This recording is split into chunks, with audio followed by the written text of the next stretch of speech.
for just a second what it would be like if you could hear any worship song and instantly know how to play it.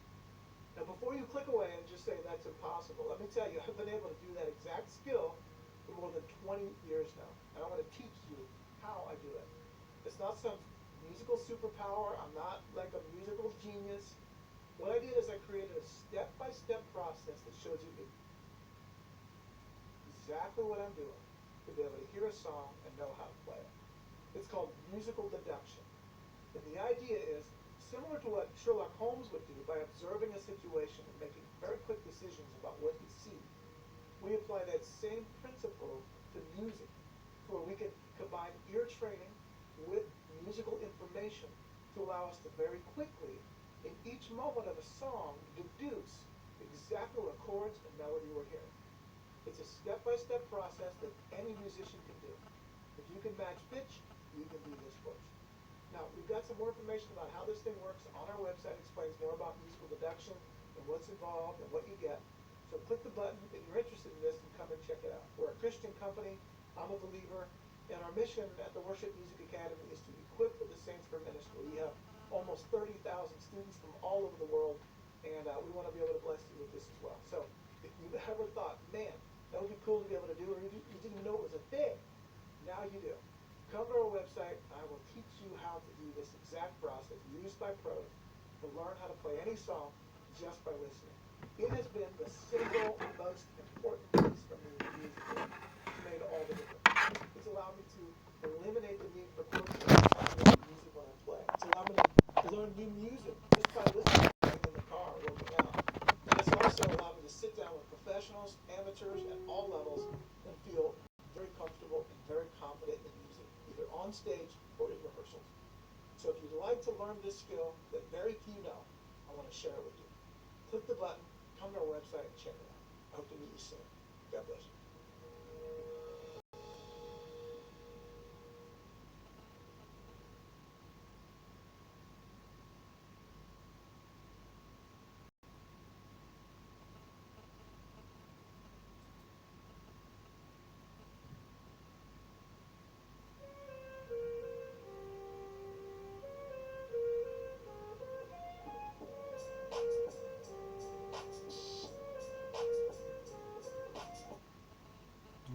Hey everybody, and welcome to my channel. My name is Noah Kelman, and I'm here to teach you literally everything that I know about modern improvised piano, whether it's jazz, neo-soul, neo-jazz, whatever it is, I am here and we are working on it every single week, if not more. So, if you're new to the channel, please consider hitting the subscribe button so that you don't miss any more videos just like this one. Now, in today's video, I want to talk about tendonitis, arm problems, and just overall physical issues and posture at the piano.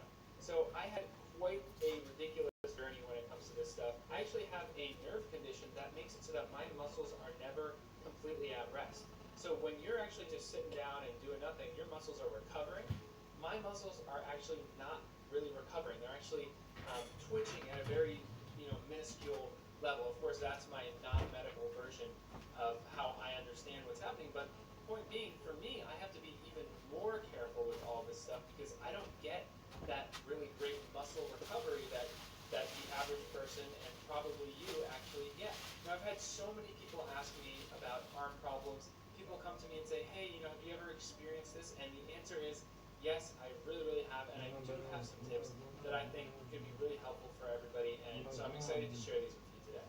I actually experienced an entire year where I quite literally could not play the piano at all. In fact, my pain was so bad at one point that my parents had to come into my room in the morning and help me get dressed for school. That's actually how bad it was. So I literally thought I was going to be quitting the piano at that point and that I wasn't going to get better. So I went on a really long and arduous journey to figure out what the best ways are of combating physical issues that result from playing our instrument. I think it's really important to understand that when we play an instrument, we are athletes. Okay, it's no different than going to the gym or being on a sports team.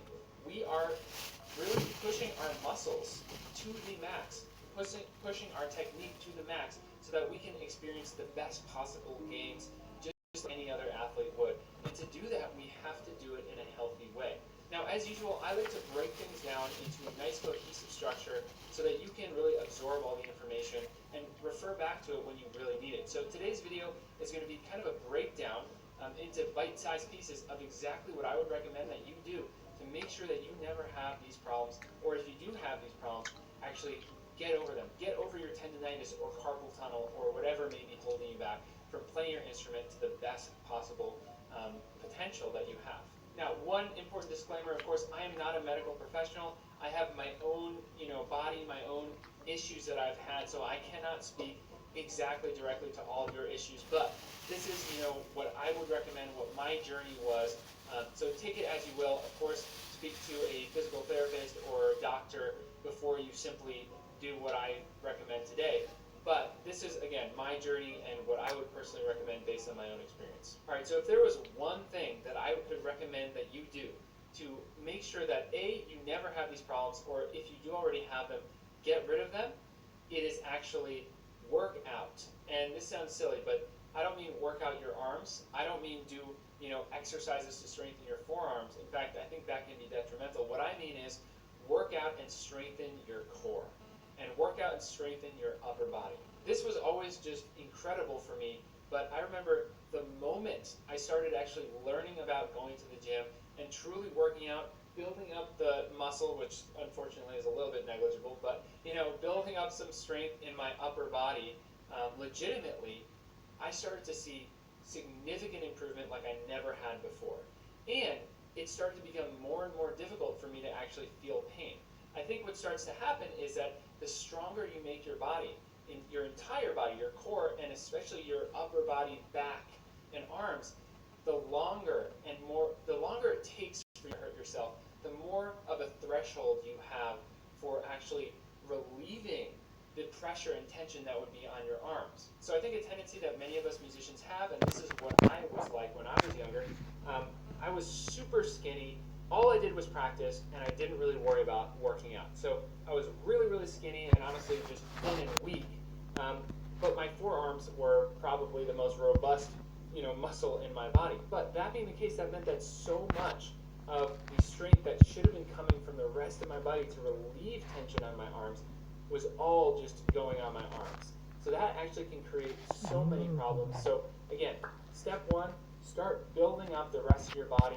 Get as strong as you can, honestly, and I think you'll start to see some amazing improvements. Number two is always, always warm up. No matter what you're doing, no matter how long it's been since you last played, make sure that you are warmed up. If you step away from piano for, even 20 to 30 minutes, before you get back into it, don't just dive right into hardcore technical exercises or playing something that pushes your technique to the max. Make sure that you are warm. Play a few things that are easier on your muscles, that don't really strain your technique, just to make sure that you're really warmed up. Again, we are athletes, so let's say you're playing soccer. If you go off the field and you just sit on the sideline for 30 minutes, your muscles are going to actually tense up a bit. They're going to get a little tighter, right? So you don't want to just go right back out there and start sprinting. You want to warm up a bit again.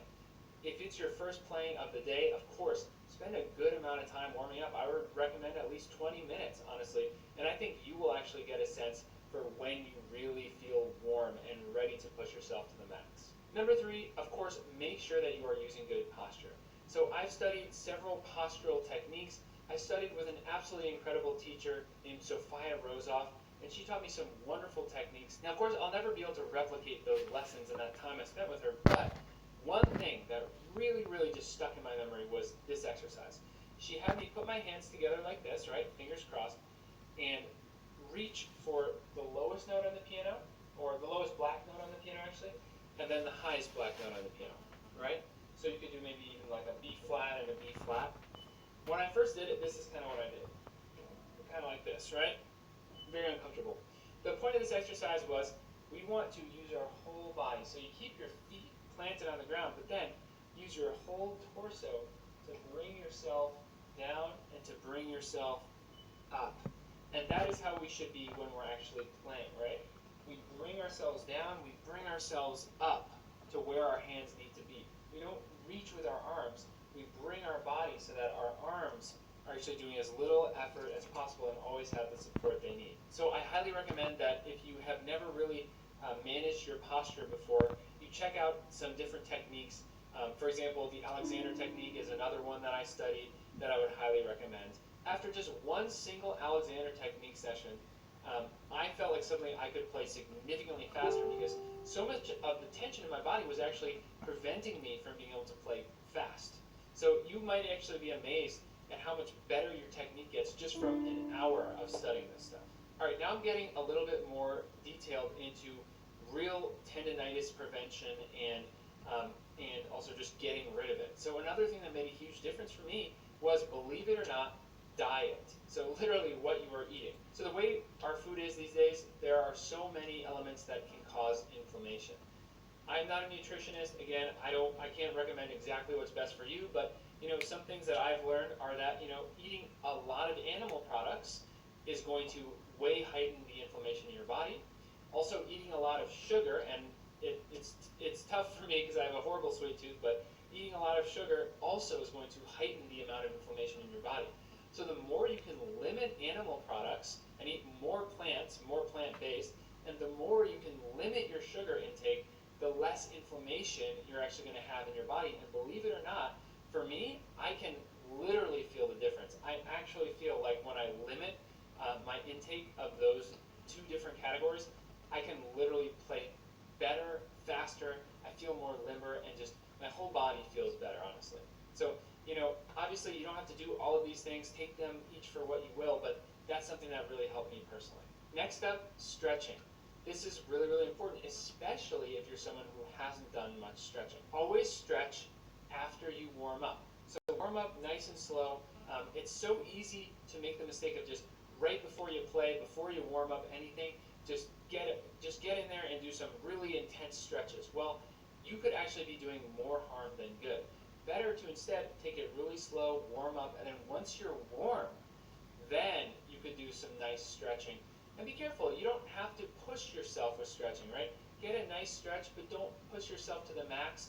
You're not trying to have the most incredible elasticity that there ever was. You're just trying to make sure that your muscles are limber and primed and healthy. Now finally, this is a really, really tough one, but this one made a huge difference for me. This is actually, again, one of those key factors in preventing tendonitis, carpal tunnel, even joint pain and just arm problems for me in general. Use your phone less, or even as little as possible. I find that on days when I use my phone a lot, when I'm on there, whether it's on social media or texting or whatever it is, I start to develop those symptoms again of arm pain, tendonitis, carpal tunnel, all of those things, they start to develop again for me the more I use my phone. And on days when I hardly use my phone, I almost forget that I had those problems sometimes. So just think about it, when you're practicing, again, you're an athlete using your fingers and your arms and all the tendons and muscles in there a ton more than the average person. So if you're doing all of that and then using your arms for all sorts of things all day long on your phone texting, or on an iPad or on the computer, whatever it is, it adds up. It's a lot to be using your arms for. So if you want to be practicing 4 hours a day, try to limit how much time you're spending using your arms for other things. And just like any muscle in your body, give your arms a break. So I don't know if you're starting to really see the full picture here, but what it comes down to in the end is just that, a full picture. Doing just one of these things may not solve your problem. For me, what was required to stay as physically fit and healthy, literally for my arms and as a musician, meant doing all of these things. Limit phone use, give your arms breaks, make sure you warm up before each playing session, then stretch. Make sure that the rest of your body is healthy and strong, and eat a good anti-inflammatory diet. Another really important one is get as much sleep as you can. Honestly, it's being proven more and more, to my knowledge, again, based on all the podcasts and YouTube videos that I personally love to watch. But sleep is so important, and the more sleep you can get, honestly, it sounds like, in many ways, the more healthy you are going to be, the more primed you are going to be for when you are, spending your waking hours working or trying to improve. So anyway, that is what ended up working for me after years and years and years of trying to figure this stuff out. Finally, just now, am I able to actually live more comfortably. All right, everybody. Well, I really hope that this is helpful for you. Of course, this is just my journey, but this is really the system that ended up making all the difference for me and making it so that I can actually play hours a day again without having any ridiculous problems. If you've ever had any problems like this, please let me know in the comments, and let me know if you have any of your own tips or specific postural techniques that you work on, anything like that. I would love to keep this conversation going because I think it's so important for all of us that we consider the fact that we are athletes. You know, as musicians, we are athletes, and we need to make sure that we stay healthy. All right, thank you so much for watching. If you're new to the channel, please click subscribe and the little bell to turn on notifications.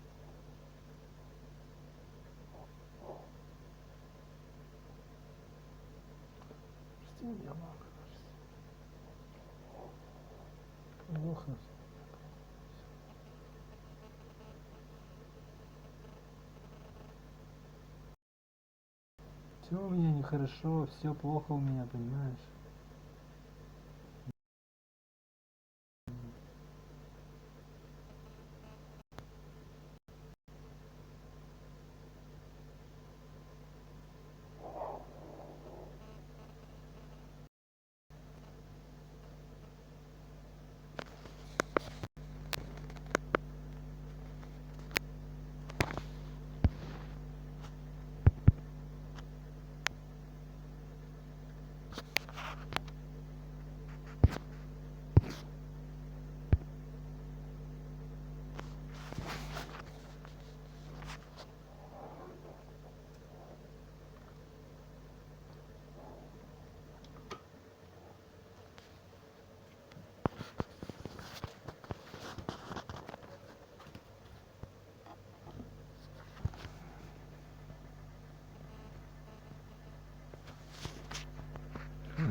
What is that for me?